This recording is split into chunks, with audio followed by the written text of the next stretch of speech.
Nation, Trey Strelko here. This is the Sons of UCF Live. Let us welcome in Adam and the next speaker of the House of Representatives, UCF Mike. Hey, what's going on, guys?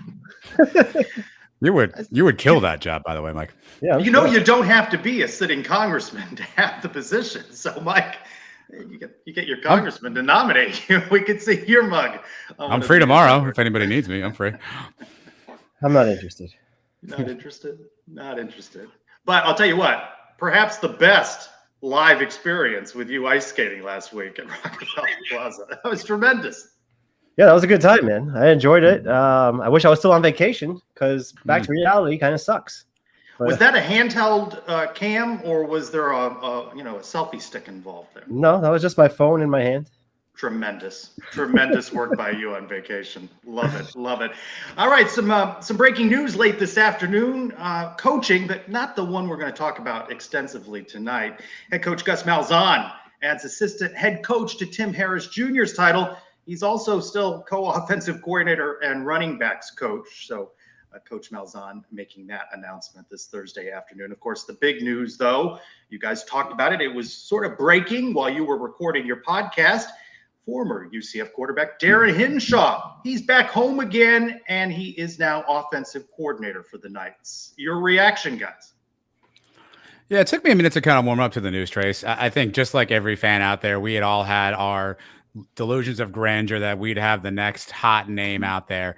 But I think the more you think about this hire and kind of what we need, it checks a lot of boxes. He's a hometown guy. You could clearly tell how much he cares about UCF, how much he wants to be here, how much this is his dream job. I think the only reluctance I have in listening to the press conference, I'm still not really sure if he ever called plays.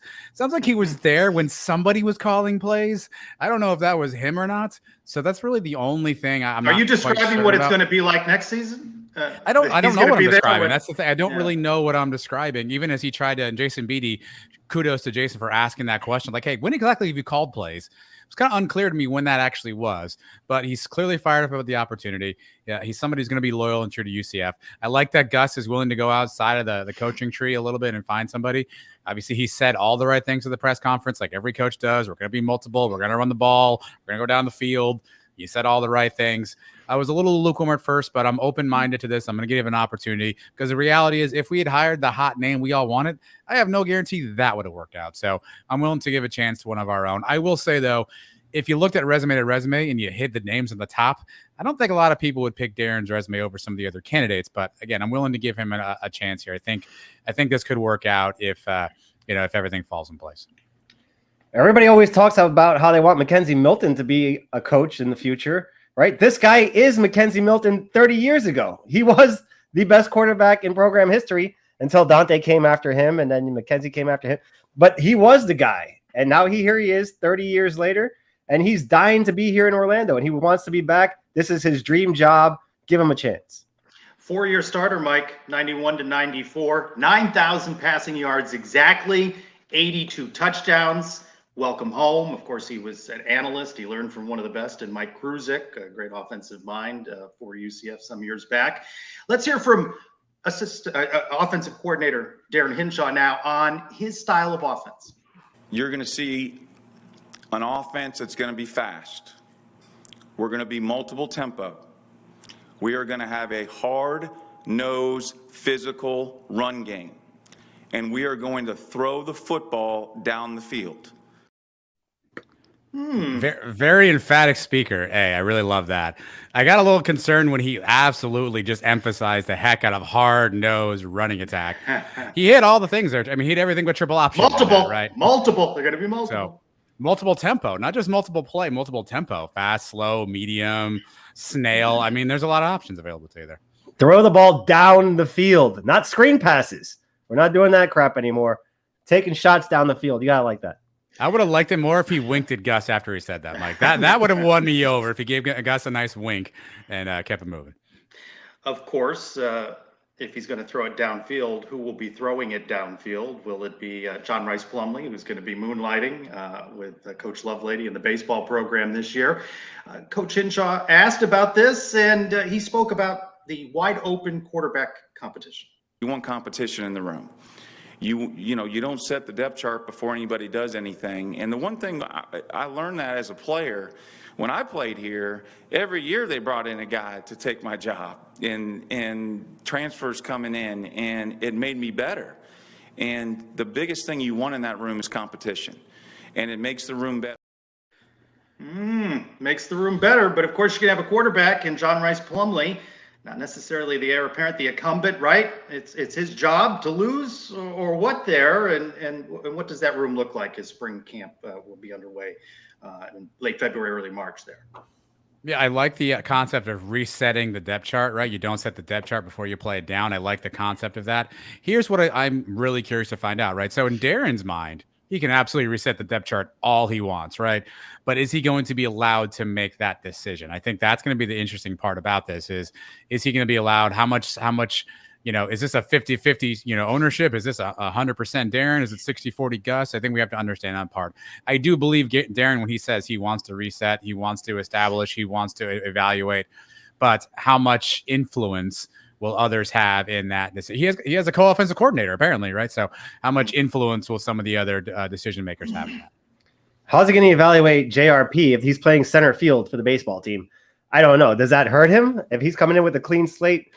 He wasn't here the year that JRP was here. He was here the year before that. So technically he hasn't really seen anything out of him. That's going to be interesting. Does that give a leg up to Timmy McClain, Tommy? Maybe they get a little bit of an advantage coming out of spring camp. And of course, the big looming question is just how much influenced as head coach Gus Malzahn, who 2 years ago said he was going to call plays the rest of his career. Now he says, let's hear him, he's ready to turn the play calling over to Darren Hinshaw. You know, I'm going to give up play calling. I'm going to be a head coach. In this day and time, I mean, I don't know how head coaches can be play callers. I mean, there's probably a few out there that can still pull it off, but there's more challenges than ever before.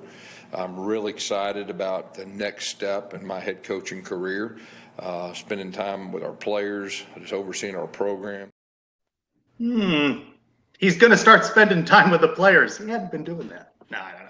Adam, what do you make? Do you believe it? Can he let it go? And, you know, I like to channel Andy, who does the X's and O's there. Is it really the play calling, or is it maybe the execution of the plays and maybe some of the talent executing those plays? It's always 50-50. I think with Gus, like, it's not necessarily the play calling. I think there's twofold options with Gus. It's maybe the limited number of options available to you in the playbook, so a limited number of plays you can actually call. And I think it's his decision making, right? I think sometimes he has just these head scratching decisions that you don't understand why we'd run a 3rd and 2 wing pass all the way to the outside of the field instead of handing the thing off to Bowser and getting 2 yards, right? I think it's some of the decisions that maybe you take away from that standpoint. Do I believe Gus? I believe Gus as much as I believe somebody who woke up on January 1st and said, I'm never going to McDonald's again, right? It's true until it's not. So I feel like at this point, Gus absolutely woke up on January 1st and said, I'm not going to call another play in my life. And come March, he's going to have a clipboard in his hand, right? I believe that, like I believe everybody out there who has all these New Year's resolutions, who by January 5th, half of you have already broken those. So I believe that as much as I believe Gus. My favorite part of Gus's press conference is when he kept saying, you know, it's very hard to call plays and manage the team and all that. And we were still top 4 or 5 in the country in offense, but you know, it was a lot for me to handle. Yeah, he made sure to mention that bullet point. Well, I asked on Twitter, at SignPez on Twitter, your reaction to the hiring of Darren Hinshaw as offensive coordinator. Most people saying they like it or love it. There's the JP Gilbert hate it crowd at 3%, and then some people just sort of indifferent. It is interesting, though, that they go with Darren Hinshaw as offensive coordinator and then the Addison Williams hire as a defensive coordinator. So going into this first season in the Big 12 with 2 new coordinators. Let's talk about this a little bit more. Friend of mine, a UCF alum, has been covering sports on ESPN for more than 25 years. Tom James joins us now on Sons of UCF Live. Tom, welcome in. Trace Trilco, better than double T. Been with you. I'm not sure I heard all of that, but it's so good. Though. Yeah, Tom, I'm not sure about your signal on your phone there. I didn't catch all of that, but Tom and I were at WUCF. Tom working the DJ booth, me in news, and we were there during Darren Hinshaw's tenure as quarterback. A night returns home, Tom. Hopefully your signal, you can hear me and you'll be able to answer there. Yeah, I can hear you guys 100%. How am I sounding on this end? You're sounding much better now. But I do like the intro that you gave me there, the big Trace Trelko intro. What do you think? A guy can return home a night. He bleeds black and gold, and now a dream job for Darren Hinshaw. Yeah, 100%. And I mean, it's not like he hasn't been back, 2 other times as part of the coaching staff at UCF. But I'm really excited to see. We have a kinship with Darren Hinshaw. He was at UCF when we were at UCF, and so we saw him throw for 9 million yards, or maybe it was 9,000. But he's got the offensive mind. I think this is a huge move for UCF. I think it's a huge move for Gus Malzahn, and I think it's a great opportunity for John Rice Plumlee for next year as well. Tom, do you believe that Gus Malzahn has called his last offensive play? I like the McDonald's reference a minute ago. Here's my thing with that. I agree with Gus Malzahn that it is harder to do it now. And just in the last few years with NIL, there's just so many things floating around in your head as a head coach. So I'm with Gus on that. I know he's said this before and always come back to calling plays.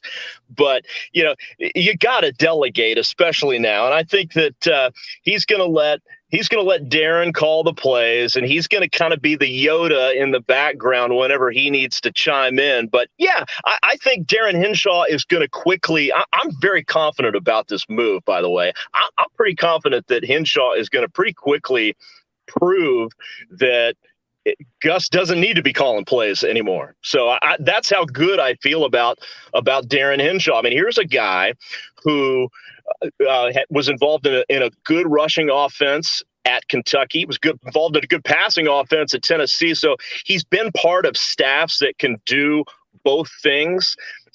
He cares a lot about UCF. So he really wants this to work. I think this is the prime of his career, the prime of his life. He just turned 50. Gotta like guys who just turned 50, by the way. So I think this is going to be a really, really strong and solid move for Gus and for UCF football. Forget about that stuff I want to get to the important stuff. We only have you for a couple of minutes. You were in school with Trace Trelko at the same time. I need some good Trace stories. What's the best one you got?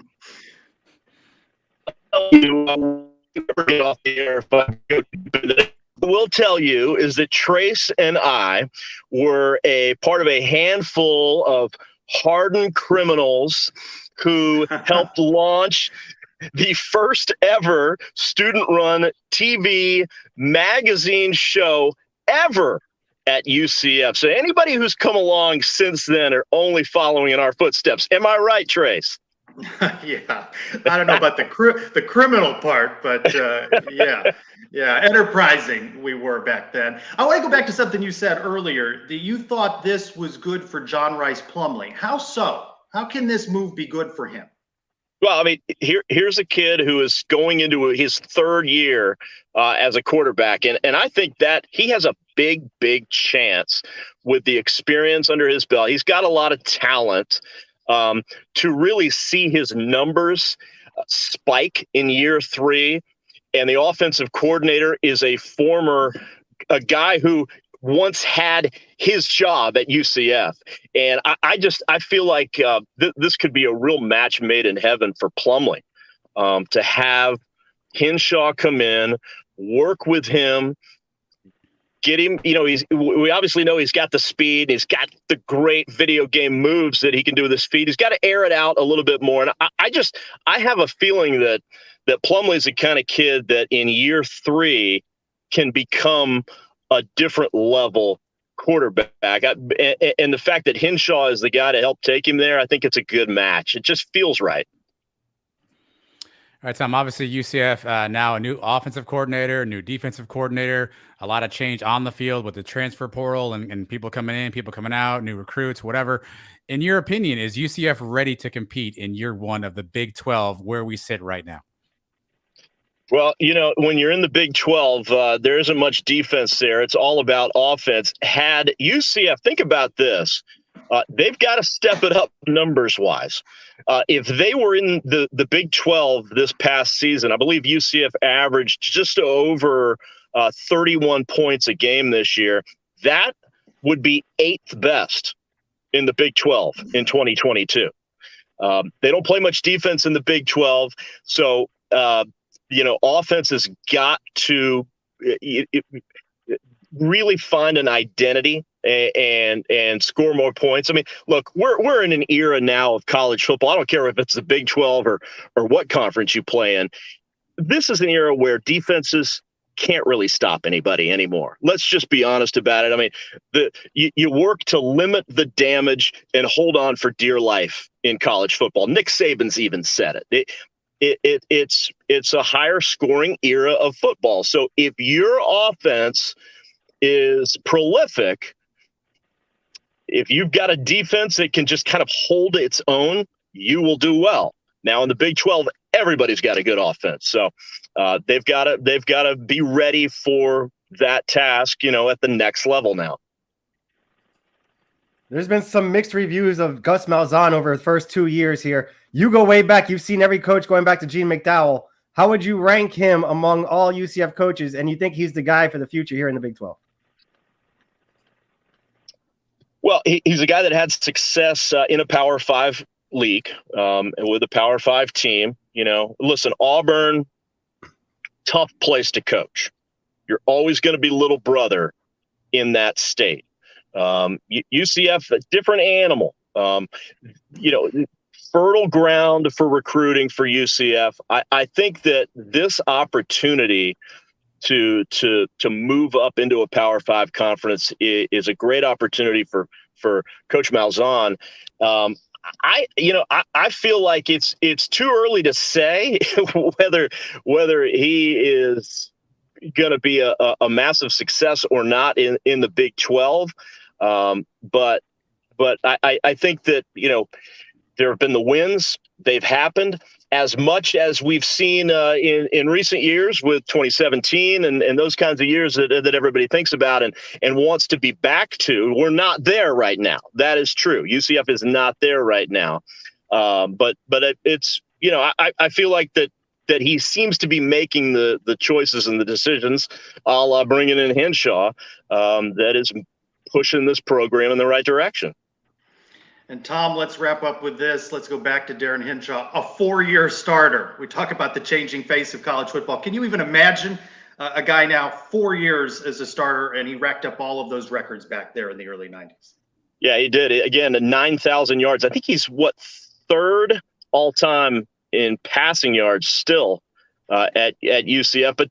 But from 91 to 94, he was the starting quarterback. Here's a kid, by the way, Hinshaw was almost a Florida Gator. I think he was recruited by Galen Hall at Florida and changed his mind late when Coach Spurrier came in and came to UCF. And of course, Gene McDowell was pretty darn lucky to have him. But here he's going to have a guy in Plumlee who's about to be a 3-year starter. So that's why I think that this could be a really big and promising and exciting year for Plumlee. Tom James, UCF alum, ESPN broadcaster, friend of mine. Thanks for being with us on Sons of UCF Live. Always my friend. My pleasure. All right. Thank you, Tom. 4-year starter, guys. It's hard to picture that nowadays in college football at the quarterback position. Yeah, I mean, it's almost unheard of at this day, right? I mean, we've seen quarterbacks move every day, it seems like. A guy like Sam Hartman, who played 4 years at Wake Forest, is going to grab a 5th year at Notre Dame. I think those days are long gone. Mackenzie almost did it if it wasn't for the injury.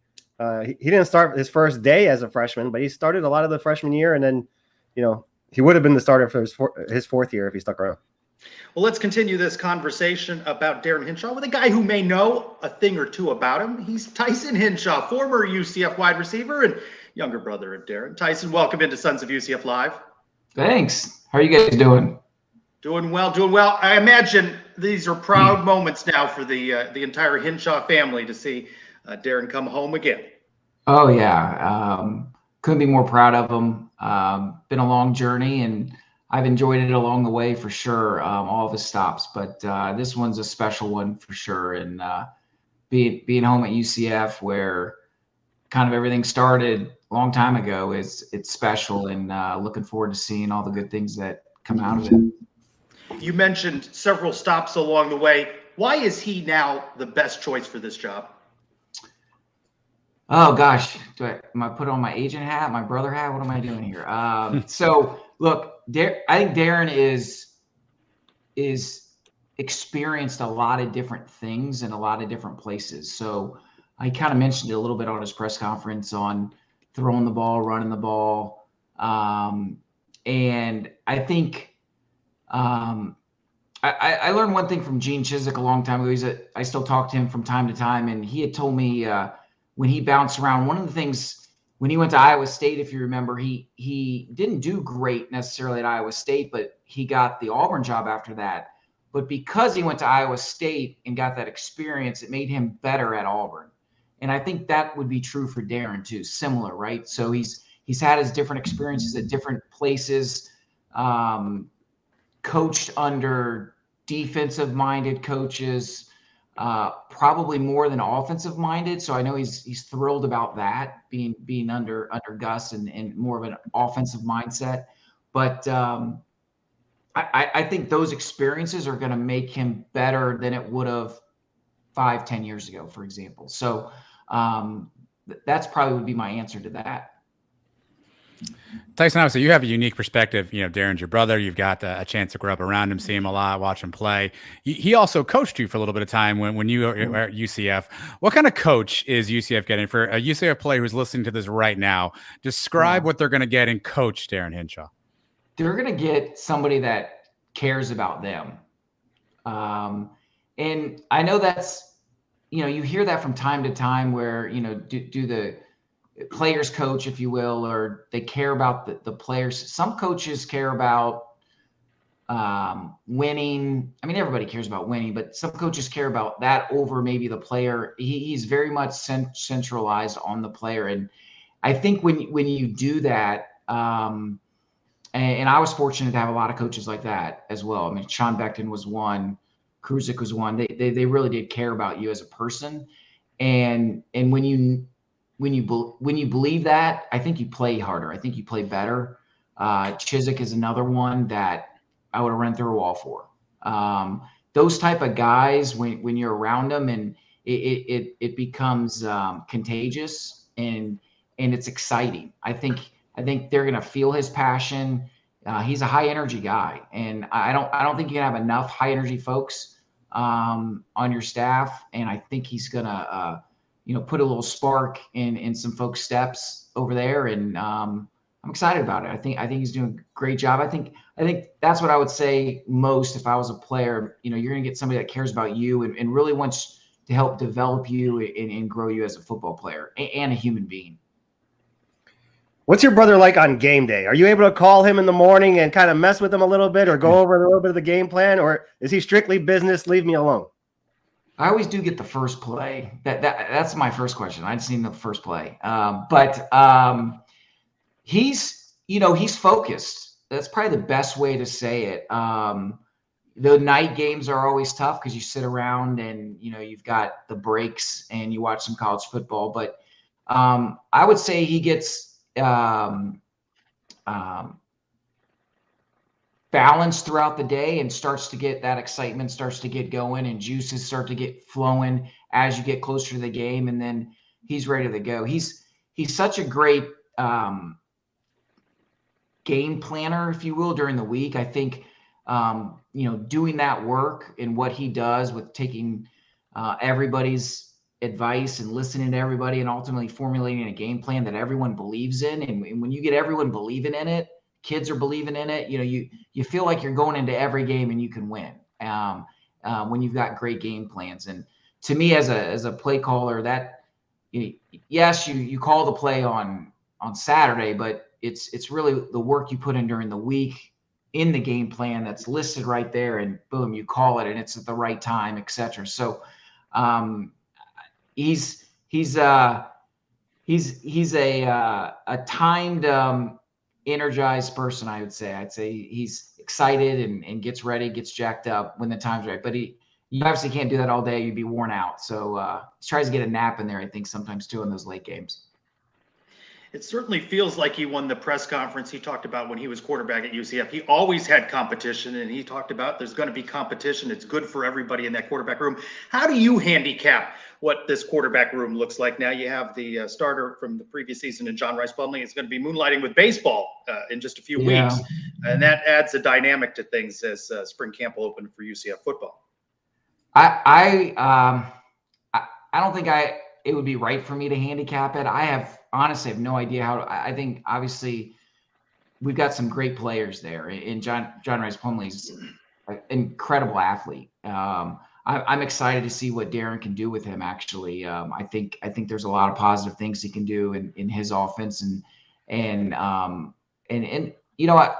The other thing is, let's not forget. I mean, Gus did a phenomenal job. He had a fantastic offense. We did some awesome things. He's a legend in that right. So, you know, I don't think we're not recreating the wheel, if you will, right? We're just going to be you know, he's probably going to be changing some things. Obviously it's going to be his terminology and that type of stuff, but overall it's still football. And I think it's going to be great having Gus. I'm sure he's be chiming in plenty, right? And helping ultimately how it formulates. But you know, who's going to play, who's going to start, who knows? But let's get to spring and see how things shake out.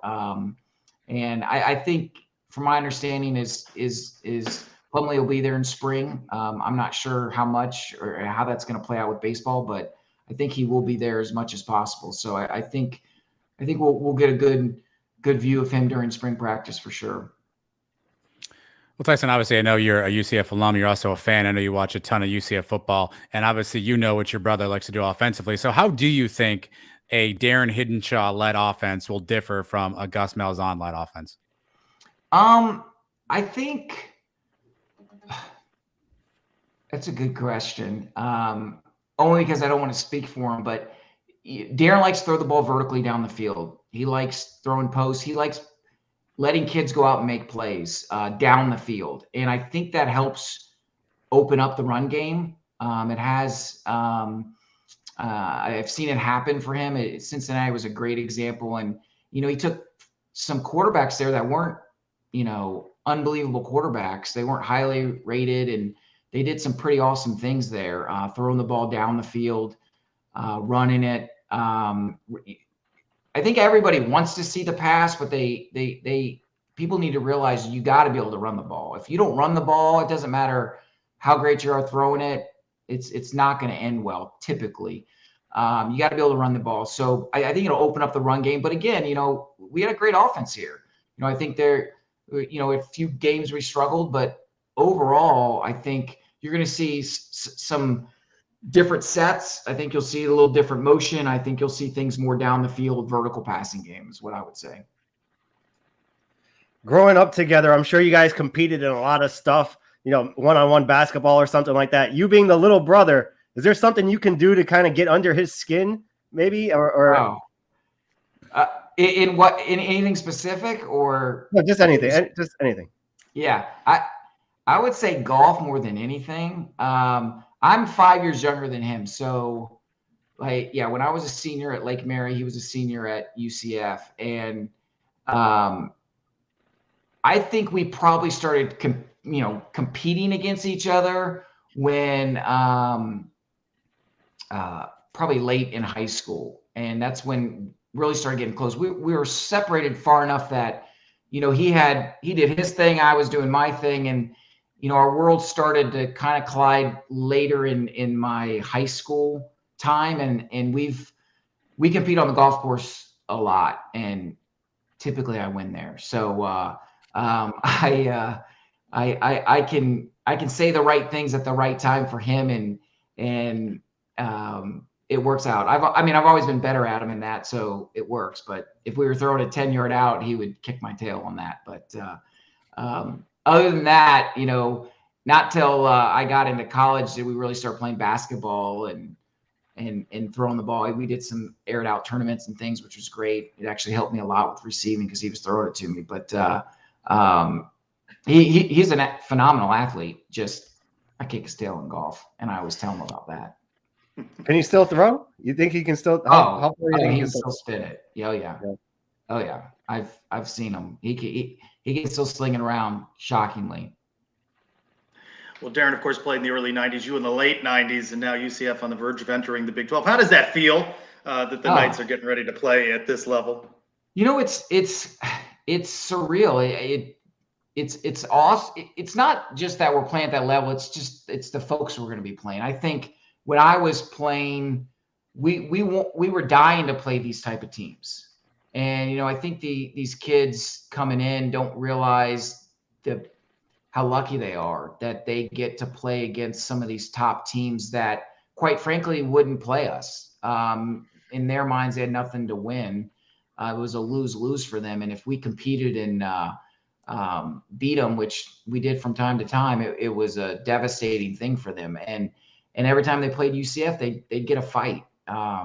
So I think that the folks coming in those kids they're so lucky to get to play these teams in these awesome environments. And I think we've got the opportunity to make a splash there. It's a tough league, and it's going to be fun to see. It's, probably get our nose bloodied here and there. We'll see, hopefully not. Who knows, right? Nobody really knows. It's going to be an interesting thing. It's just exciting. I think for everybody, for the program, just to see it go to the next level is exciting. And the playoffs now and all of that, the opportunity, right? It's that opportunity now that exists that, back when we were independent, we had slim to zero opportunity. Even in some cases, bowl games were hard to get in. And then went to the MAC and did all those things. But the opportunity in front of these kids to come to UCF in Orlando, are you kidding? And play right away and get to compete against these teams. It's just exciting, and I can't wait to watch it. Tyson, I wouldn't be doing my job around here if I didn't give you the opportunity to at least make fun of your brother, right? So we here at the Sons of UCF, we focus on the important things of these transactions. And a lot of fans on social media, we try to be the voice of the fan.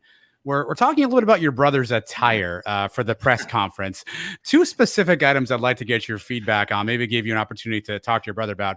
That jacket looks like it may be 4 to 5 sizes, a tad too large for Darren. Can you give me any insight on the jacket selection for the press conference? You know what I'd say is he's actually, it's because he's lost some weight, and that's part of the problem, I think. I don't think he's gone back out and addressed his wardrobe. Coaches, I think where, he's got suits, I think, that fit him a little bit better in sport jackets. But I think if I remember right, he had khakis on and a sport jacket. So I don't think he's gone back out there and re-upped in that. But I'm definitely going to have to help him there, right? I need to get him fitted for some sport coats. It worked for the day, but we're gonna clean them up and get some better fitted jackets for sure. But we appreciate that. Yeah. Item number 2, the UCF pin placement on the lapel. I don't know if you noticed, but just a little bit north of that pin, Darren, there's a little buttonhole there where you can just put the pin right on through there. It seems like he went right through the fabric on the lapel pin. Can you give me some insight there? I don't know. I'd love that. I'll have to ask him who did that. So I'd like to think he did it, right? It's on him, but maybe the jacket was off. Who knows? But yeah, it goes up there in that little spot that you're supposed to put pins in, I think, right? Yeah. Yeah, just two important follow-ups. It's all part of it. Yeah. He didn't have the pin on, I think, originally. So he must, who knows how early he got it before that. Were you able to join him? Were you able to be there, Darren? Were you able to join him for this day at the press conference? I saw him. I hugged on him when he came into town. I talked to him. He drove in. Gosh, he drove in late the night before. He stayed in Tifton. It was like 1:30. I was still talking to him, and he slept for about 3 or 4 hours and got up and trucked on down. And it was kind of funny. I was talking to him on the phone, and he's like, I forgot about the Orlando traffic. Gosh. He got caught in some traffic. There was an accident, so it delayed him a little bit. But I hugged on him. Unfortunately, I had to do something with my son at that same time, so I couldn't be there. I totally would have for sure. It was a special moment, And I know he was thrilled and excited and, nervous and, anxious and all of those things combined, right? I mean, I think you saw how his passion come out, and I think that I look forward to his next one. I'm sure his next conference will be a little bit calmer. I've been asking him to, the microphone will get you up here. You don't have to get down here, or you can adjust it. So, it's that's the first thing I said to him, and he goes, I knew you were going to crush me on that. And, but just having fun with him. Now you have 2 more items in addition to the microphone you can talk to about. Tyson Hinshaw, thanks for being with us on Sons of UCF Live. Congratulations to Darren and your family on this. Thank you. Thanks, guys, for all you do. Take care. Go Knights. Thanks, Tyson. Nice charge on. Adam with the hard-hitting questions. People want to know, vertical attack, running. The suit jacket just looks a little large. Again, maybe that's this thing. And the pin was really a thing. There's an easy spot for it. I don't know. Mike, a lot of talk now about quarterback throwing downfield and like finding those wide receivers. We're going to have to see a market improvement from John Rice Plumlee in that department if he were to emerge as starting quarterback in 23 and be successful in what we're hearing is Darren Hinshaw's offense. If he's the starting quarterback. Like he said, it's a wide open competition. If he can't hit those passes, he doesn't fit the offense. There you go. Some other news and notes. Football, former UCF quarterback Ryan Schneider, Florida Dairy Farmers 2S Coach of the Year, led Cocoa High to the state championship. I exchanged messages with him last night, and he likes the Darren Hinshaw hire, and that's coming from a guy who knows a thing or two about quarterback play, and Ryan Schneider. On 3, it's a good follow on social media. They list the most transfers in so far this college football portal season. UCF with 10, trailing only Arizona State with 19. Colorado, they have a coach you may have heard on, and Neon Dion at 15, and Michigan State at 13. And Rashard Causey Jr., UCF DB, signs with the CFL's Edmonton Elks. He spent last season with the USFL's Tampa Bay Bandits. So a couple other news and notes. I'm still used to them being the Edmonton Eskimos. I kind of missed where they renamed themselves the Edmonton Elks. Men's basketball, UCF gets the road win last night at East Carolina. And a lot of that came on the shoulders, Adam, of CJ Kelly, 30 of the 64 points for the Knights. Yeah, I lovingly talked about his Darius Perry-itis in some games, but we needed all of that and more last night. A tough road win against ECU. Not always a great team, but always a weird place to play. So you definitely felt good about them grinding out a win on the road. You can't win them all pretty, right? And this is a conference win, so you got to take them how you can get them. Well, let's talk about this a little bit more with Leo Rodriguez, who's been writing articles for us at twonightsmedia.com on men's basketball. Leo, 30 points. UCF needed all of that, especially after Darius Johnson left the game with an ankle injury. Yeah, so how are you guys? How are you, Adam? How are you, Mike? Doing good. We're well, man. We are hanging in there. Yeah, we got the wardrobe question. Is the Giants blue under? Is this the Giants? It might be, Trace. It might be. Thanks for joining us, Leo. We'll talk to you next week, buddy. Well, because we went through that whole Gator thing with you last week. Yeah, I wasn't sure what blue was under there. But anyway, what do you think? They get the road win. It wasn't always pretty, but 2-1 now in league play. So I thought it was much of what Adam said. It's always good to grind out those road wins. Conference play is conference play. They're going to be tough. They're going to be tough games to win. So, yeah, even though you saw some struggles from our team offensively, our defense was there, as always, holding them to 35% field goals. So that's always good to see. But CJ Kelly, man, just being that fifth-year senior that, we want to have on our team. We want to have experience on our team. So I thought that was great to see. And there's just things to work on here and there with execution on offense and closing out games. But overall, I thought that they got the job done on the road. So, Leo, obviously the story of the season so far, Taylor Hendricks, he's been the freshman of the week a bunch of times. But last couple of games, he's been a little bit off. Do you get the sense at all that he's hitting kind of that freshman wall where, the season's getting a little bit longer, a little bit more than he played in high school? Do you get any sense at all he's kind of hitting that wall right now? Yes, I do. I really do think that the minutes might be affecting him a little bit more.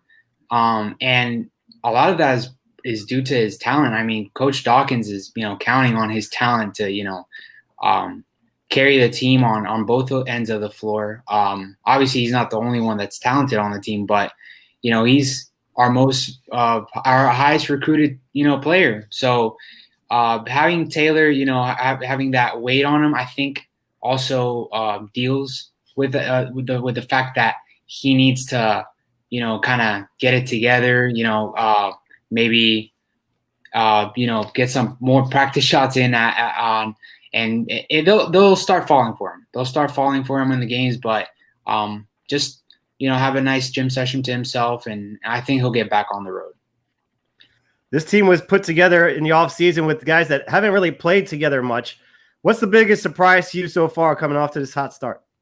I think it has to be the defensive communication is unreal. Like, to have 9 transfers come in and have, Kelly, Horton, all on the same page defensively. Like, when you play zone defense, that is massive communication. Like, you need to know where your players are at all times, because it's easy buckets when you play zone defense. Obviously, man-to-man is a little bit easier. You have instructions, but I think that the defense that they've been playing is amazing for the amount of transfers we got. Knights welcome in SMU Sunday at 2, late second half. SMU's at Houston. UCF lost just by 6 over the weekend at then number 3 Houston, now number 2 Houston. 71-40 Cougars over the SMU Mustangs. So Knights have an opportunity here Sunday against SMU, then Wednesday, really important against Memphis. Mike, Leo sent in a mailbag question this week, and I said instead of throwing it into the mailbag, why don't we just have him ask it live? So, Mike, I know you're a big Giants fan. I hear the podcast every now and then, and every now and then. Every now and then when he mentions the Giants. There you go. So I know every time we make the playoffs, we seem to have nice runs. I mean, obviously 2016 didn't go as well, but I think we got a shot at the Super Bowl. I know a lot of people might not think that, but I think we're dark horses, and I was going to say if we could count on you to throw a nice Super Bowl party. The Giants typically don't tease you. If they win a game in the playoffs, they make runs. Never lost a championship game, 5-0, 4-1 in the Super Bowl. So that's pretty good. They got to get past that first one. I think we got a good matchup with the Vikings. If we can win that one, you never know. Things start taking off. If we go to the Super Bowl, yeah, I'll throw a party. You coming down? You're not from down here, right? You got to make the drive. I'm down. I actually have family down in Fort Lauderdale. So, all right, perfect. Yeah, I'll definitely have a big party. Let's go. Let's go. Right, so the party is planned. Now the Giants just have to do their part. All right, Leo, writing articles at twonightsmedia.com and doing some YouTube content for us as well. I will see you out at the arena on Sunday. All right. Take care, guys. All Thanks, right, Leo. Appreciate you. Leo. Yeah. Also at Two Nights Media, my buddy John Weiss writing great preview articles. They're good primers before the game, good breakdowns of the team. So be sure to catch John's articles on twonightsmedia.com. Around the kingdom, women's basketball, they lost their first league game at SMU, 61-50 when they led at the half, and then a 23-12 run by SMU in the third quarter. Knights dropped their first league game, 0-1, 9-4 overall.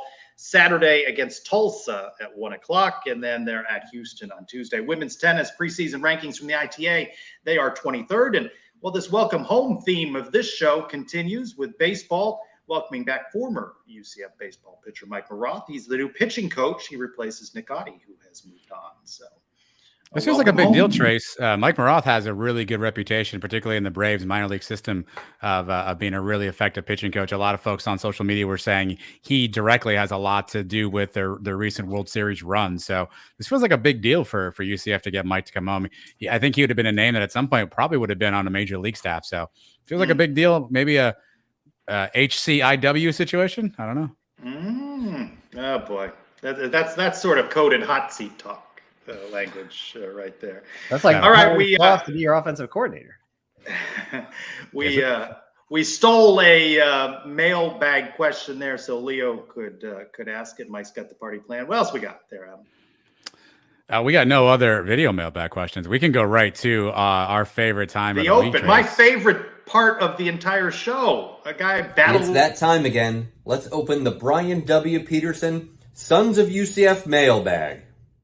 Since Brian's not here to defend himself, Trace, I figured I'd cut you off on his honor. Well, you may have missed it, but JP and I agreed about something earlier on Twitter, and I've invited him to send in an open for the mailbag segment. Give a little run to Brian there. You know what? I will happily rotate mailbag segments if anybody wants to send in a video. I can make you laugh more than the Brian Peterson video does. Mike, we got a lot of questions in here about this coaching hire, Darren Hinshaw. Let's start with Cap Deveege 1. Have UCF fans become elitist? When did a name become so important in hiring? Hinshaw is being thrown under the bus by some, mostly because he's not a splashy name. Were there really splashy names that fans really knew that were really coming here? This Scott Frost talk was all nonsense. I don't know if it was nonsense. I think it was a possibility, but not really, not very likely. Like Gus would have been dumb to bring him in. Let's be honest. But the fans are going to be fans, man. Fans just want names. That's what they do.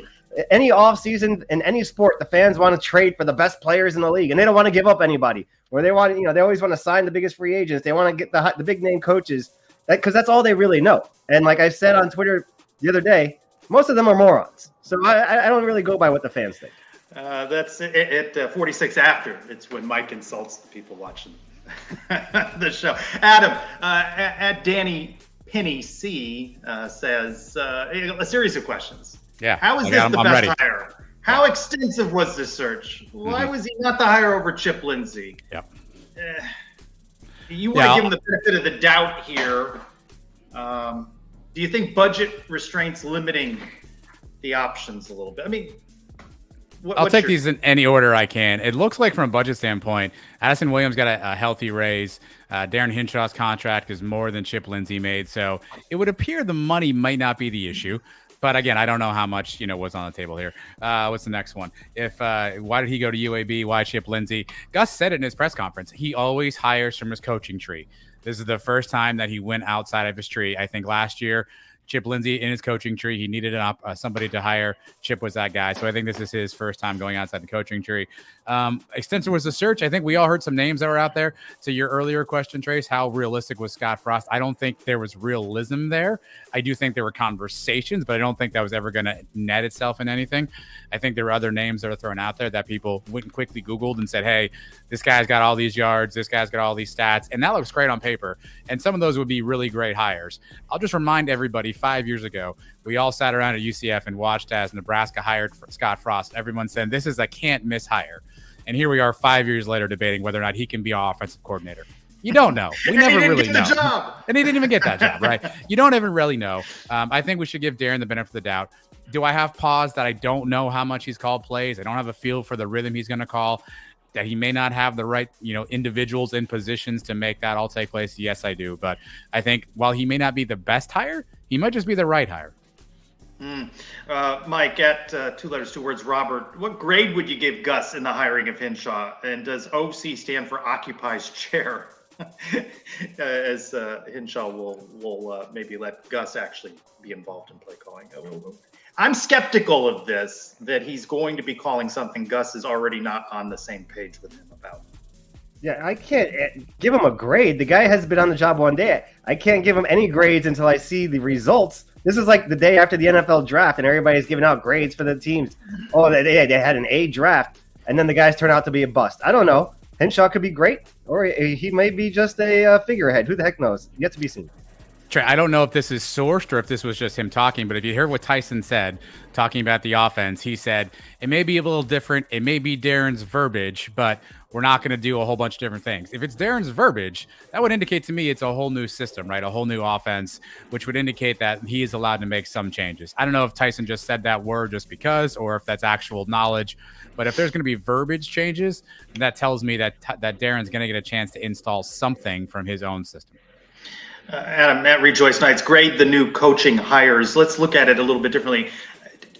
Did they need to go more experienced in their first year in the Big 12, or are they giving 2 guys opportunity with some growing pains. You heard Tyson say maybe get their nose bloodied as they make this transition now into the Big 12. Maybe throw some guys into the deep end of the pool here.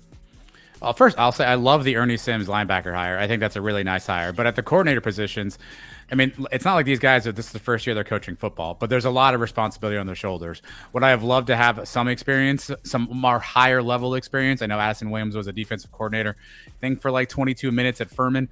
And obviously we don't know if Darren ever called any plays. So would I have loved some more experience? Yes.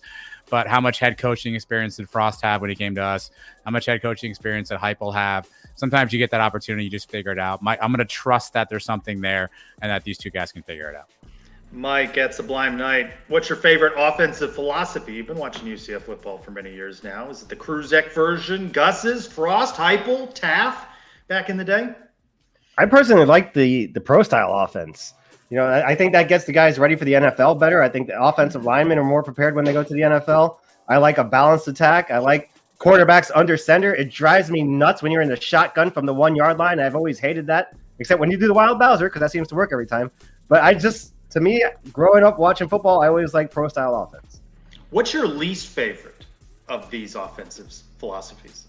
You know, I've never been a one of these, high pace, high tempo, just throw the ball down the field 100 times. Like the Heupel thing, I never really liked it. I get that it puts points on the board. People get excited about the offense, but it's never been my style. I'm always been a defensive guy. Adam at Blue and Gold Dude saying, let's talk about the offensive line heading into the Big 12. Enough depth there? No. Concern, right? Concern now. You talked a little bit about it, a lot about it on your show earlier in the week. Matt Lee kind of came out of the blue, and he was sniffing around Norman, Oklahoma today. Maybe he knows a guy or two there. That to me is a loss. But, Mike, you said on the show, how good were they? And maybe you need some new faces there anyway. Yeah, I mean, look, if these guys were the greatest players in college football, we wouldn't be 9-5, right? We would have a lot better records. That's not like Shaquem Griffin's leaving the team. Guys like that, I'd feel a lot worse. Adam? Yeah, we need large human beings. I mean, you can't have too many large human beings walking around playing on that line of scrimmage thing. So the more of those we have, the better. The more we experience, even better, the better. At the JC Morning. Doom and gloom, JC Morning. Mikey gone. Tommy may be hitting the portal. JRP remains at quarterback. JRP playing baseball. Timmy at quarterback. He said at the time he said it in OOC. Where does this leave us at quarterback moving into the Big 12? And is the quarterback room acceptable? If you had to say right now, one more name comes in via the portal, yes or no? I checked with somebody today who would know such things, and I was told that there hasn't really been any overtures for any portal quarterbacks. I don't know if that'll change over the next couple of days, but at this point I was told there hasn't really been a whole lot of productive dialogue about bringing somebody else in. Take that for what it's worth to everybody out there. If it's me, I think if we can find one more person that fits the system, and maybe Darren Hinshaw comes in and says, hey, I want to do this. Hey, this guy here I think can help us. I mean, he said it himself. Every year you bring in guys for competition. I would be totally fine with us bringing in the right person for the right fit for the right system if that person's out there right now. Mike at by C.A. Simmons, our buddy Christian. What about Dylan Risk and his rise to QB1? He comes in late though, right? He's not an early enrollee. Yeah, Gibbons doesn't let you out early. I've seen the guy play in person one time. It was the state championship game last year against Ryan Schneider's Cocoa team. I don't want to bash the kid or anything, but I think he threw 3 interceptions that day. I was not that impressed. The kid that I liked was the kid from Cocoa, Davin Widner, that was here for about a week, and then he ended up at Ole Miss. To me, in that one game, he was the better quarterback. But, I mean, there's been another season since then, and maybe Risk fits Gus's system or Hinshaw's system. I don't know. But I wouldn't expect him to play next year. Brian W. Peterson, JRP missing spring ball, though he's not said he's missing spring football. We just haven't been told how it's going to be worked out. I imagine we may learn that during our media day availability with Greg Lovelady, how they're going to be splitting time there. Thoughts on Timmy or Tommy stealing QB1 and then maybe using JRP in the Wild Bowser role next year? Yeah, I mean, JRP is not big enough to be Wild Bowser, right? But I think it's a distinct possibility that another quarterback in that room could win that job simply because they're around more. They're able to to maybe develop more. They're able to dedicate more time, and that's not a knock on John Rice Plumlee. If you want to play baseball, that's fine. Play baseball. Just understand it's going to come with a risk, right? And maybe not a Dylan risk, but an actual risk of you losing out on reps, losing out on opportunities. And I think that's the Tommy thing. I know JC touched on it in his question around Tommy leaving. For those who aren't aware, there was a social media scrub where everything from UCF went off his social media pages, and there was a 22-hour freak out on is he leaving or not. And I guess we still don't have clarity on that. But what I would like to see is Tommy go in there and just battle it out. New system, new offensive coordinator, new quarterback coach. Go in there and just let it rip, battle it out, be the best quarterback, and win the job. I hope they get that opportunity. I hope that's what Darren Hinshaw is going to bring, is that open competition. And if one of these two kids can win it, it should be theirs. We're still waiting for the Big 12 schedule to be announced. At Spursy Night asking Mike, how many conference losses do you foresee in the first year? Got to see what that makeup is, but we believe it's going to be 4 home, 5 away. And you heard Tom, our first guest, say 31-point game per points per game average puts you 8th in that Big 12. So imagine you need more offense, right? What do you think? Can they keep it decent in Big 12 play? Yeah, we still don't even know which opponents we're playing, which games are at home, which are on the road. Are we playing in cold weather? All that stuff factors in. But you got to figure 4, maybe 5 losses, 4, and you're 5-4 or 4-5 in conference. I think maybe that's probably the range we're looking at. And then Adam at Golden Knight _ the second. Again, we don't have that conference schedule. UCF first losing season since 2016, possibly. Certainly possible. Right? I mean, anything's possible. I think using Mike's math, which I agree with, right? I think we're in that 7-5, 6-6 range, but I don't think we drop below 500. Got to give Gus 3-4 losses right off the bat, don't you? At Two Doctors Dad. Another one there about Matt Lee. Everybody's replaceable, but that one stings to me of all these portal losses so far. Yeah, I had this epiphany when I was talking to Mike on the podcast. Like when this initially hit, I was really surprised and shocked. I told Mike the joke. Somebody texted me or tweeted at me that they were surprised Lee went in the portal, and I thought it was Quan Lee. I was like, oh wow, okay, well, hardly knew you. That would not surprise anybody. I was not expecting it to be Matt Lee. That one hurt a little bit, and I kind of thought to myself, hey, like why would I expect that Matt Lee would stay forever? Right? All these kids are getting all these opportunities. But I'll kind of take a little bit of the Mac Loudermilk go kick rocks perspective, and I try to take the high road with these things. But I think this one, to your point, Trace, hurts a little bit. If you don't want to be here, then don't be here. And I'll use my favorite Pat Riley quote. Sometimes it's better to get rid of smiling faces with hidden agendas. And if guys are looking around elsewhere for other opportunities, maybe it's best they move on to that and take that opportunity. We wish them well, and we got to try to rebuild. At Grajales, Debbie, Mike, who do you think makes it into the NFL, drafted or unrestricted free agent? Alex Ward, I think, ends up. Combine. He got a combine invite, Trace, which is a big deal. He got a combine invite. Okay, so there's one. I mean, there's not going to be many guys drafted. Maybe Bowser gets an undrafted contract, possible. But that's been the problem here the last couple of years, right? We went a few years where we were getting 4 or 5 guys drafted for 3-4 years in a row. Now the last couple of years, the talent has kind of dropped off, and so have the wins. At Nightmare Shea, now we move into some basketball questions finally. Best men's basketball team we've had on the court in a long time. What do you think about the tournament, Adam? And do you think Hendricks sticks around one more season? I think he wants to have an opportunity to play with his brother, and we've been talking about maybe that freshman wall a little bit. And go where? The competition is going to be tremendous in the Big 12, right? That'll prepare him.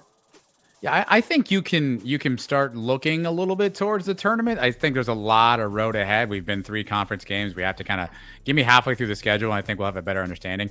And again, on the pod this week, Mike and I talked about Taylor Hendricks. It'll be an interesting decision. I don't know I don't have the NBA G League contract salaries in front of me. I don't know what that looks like, but he's projected right now to be a late first round, early second round pick. That's probably G League territory for a team. So what would you rather do? Go play a year in the G League? You stay at UCF, maybe some of these NIL monies materialize for you. You get something, you get to play with your brother, a year of Big 12 competition, improve your draft status. So I think it'll be a 50-50 chance. But if he hits the wall like he's hit, I think he's going to continue to slide. And at that point, what's the better decision to make? Probably hanging out with your brother for a year. UCF welcomes SMU Sunday. SMU trailing at Houston, 5 minutes left, 81-45. So they're getting killed. And remember, UCF lost 71-65 at Houston on Saturday. Mario actually was a big point. That doesn't mean he's going to come back to UCF. So I guess you got to keep that as an option. He may come back in college basketball. That doesn't mean he'll be in Orlando. Yeah. At Statboy Drew, If you could pick one basketball player, Mike, Taylor Hendricks or Jermaine Taylor? Jermaine Taylor, come on, full body of work there. Yeah, I mean, Hendricks has only played, 15 games. Taylor is a UCF legend. You know who I like? And I know I'm very biased because he's been on the show a couple times. Dexter Lyons. Dexter Lyons could do it all, man. Defensive shutdown player, and he can score. And he got the afro, the marketability with that guy, the personality. That's my favorite player. At Patrick Nurse, FTW. Women's basketball questions. We turn now to our women's basketball expert. I'll take this one for you, Mike, because time is short, and I know you could go on for 5 to 10 minutes about this. Thoughts so far on Coach Messer's first season with a transfer-laden roster? 9-3 in non-conference play. They dropped that first one at SMU. That's going to be a work in progress, and I think they still have tough sledding there when they face the team from Tampa. And I had opportunity. A buddy of mine calls radio broadcasts for Tulane, so I actually saw Tulane women's basketball with him when I was there a couple weeks ago, and they're pretty good. And they'll be here in early January. So I think they still have a tough road ahead of them. She's got to establish her program. Mike, we'll go into more of women's basketball next week for you. At Eric Lopez, ELO. Biggest storyline question for men's basketball, baseball, softball in 2023. Adam, I'll give you men's basketball. What's at this point now, what do you think the biggest storyline is? Consistency. Can we stay consistent night in and night out and count on some key guys? It seems like we have the CJ Kelly, please bail us out offense. Taylor Hendricks maybe makes a key shot, but can we get consistency out of DJ, out of Ithiel Horton? Michael Durst quietly turned into our really productive big man when he leaves the floor and Lahat Shun comes in. It's a whole bunch of clown car disaster. So can we stay consistent with what we have? Mike, baseball, what's your biggest storyline? Is this make it or break it for Greg Lovelady? This is the year. He's got to get to a regional, maybe even, God forbid, win one. That's never happened, but get to one at least. Have a winning season, play well in the conference tournament, and have a good year. And then you can come back for the Big 12.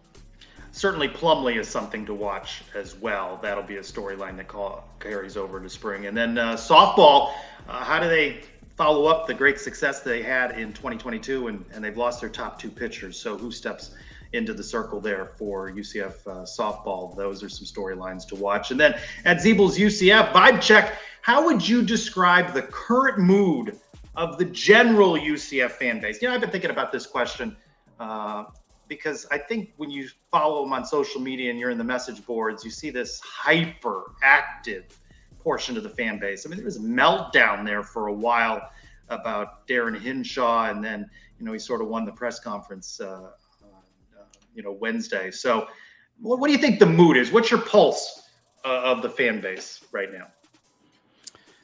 I would say anxious, Trace, because I think there's so much upcoming that we want to kind of see how it plays out. And I think that anxiety can obviously play negative and positive. I think you talk about the negative side there. I think anxious. I think people just want to see and know what's going to happen so we can begin to sort of set our compass in the Big 12 direction. I think frustrated. It's been, 5 years now since we won a conference championship. In the American, we couldn't pull it off the last 2 years. We get to the championship game this year, we lose. This was supposed to be our year to take down one last crown. I think the fans are a little frustrated, especially with the way the season ended the last 4 weeks. And we were set up for everything going into that Navy game. Didn't play well against Navy. Didn't play great against the Cows. Didn't play well in the championship game. Didn't play well in the bowl game. Going into the offseason, it leaves a bad taste in everybody's mouth. I think that the release of the Big 12 schedule will put a little wind in the sails. You'll know, Mike, how you can plan your tailgating in Iowa State and Lubbock, Texas, for example. And then maybe, does UCF play Dylan Gabriel, possibly Matt Lee in Norman, or do they welcome the Sooners to UCF? I think that'll give us something to chew on when that schedule finally comes out. So it's been an interesting couple of days with the announcement of Tyson Hinshaw and some of the coaching moves. So we've had a lot to chew on here during this hour of the Sons of UCF. You guys, you broke it down. I love the breakdown, by the way, of the season. I couldn't believe, I knew the number, but when you were talking about how many touchdowns Isaiah Bowser scored on the season, it was a lot more than I thought it was in my head. 16, yeah. Yeah. He was unstoppable at the goal line. Nobody could stop him. Basically, every time we got down there, he scored a touchdown. And where did we end up on the tight end number? With the over one, right? The over one. I think we hit 30 and 27.5 was the Sonny's break. How'd you like the Sonny's breakdown, Trace? What we voted for preseason versus what ended up coming to reality. I'm never going to do what Mike does with regularity and call the fans idiots, but we don't know anything. We don't know anything, right? We're so far off in the predictions and the votes on these things. It's you ought to post these. You ought to do that poll during spring camp, and then see it again in fall camp and see how different. Which star do we latch onto? That rising star. Who do we believe? All the Quan Lee love that came out. All the Terrence Lewis love. Terrence Lewis got a lot of love and didn't play a snap for UCF this year. By the way, me calling the fans morons, everybody loved that tweet. I got like 120 likes on it. All those people will probably think I'm not talking about them. Of course not. Of course not. All right, you guys follow along on social media, Sons of UCF. Go to twonightsmedia.com, catch Leo's articles and John's preview articles. Be working with Leo Sunday at the basketball game. We'll have some more YouTube content up for you. And more football to chew on next week. You guys teased a big guest, perhaps, coming up on the pod this coming week. Back to interview season, right?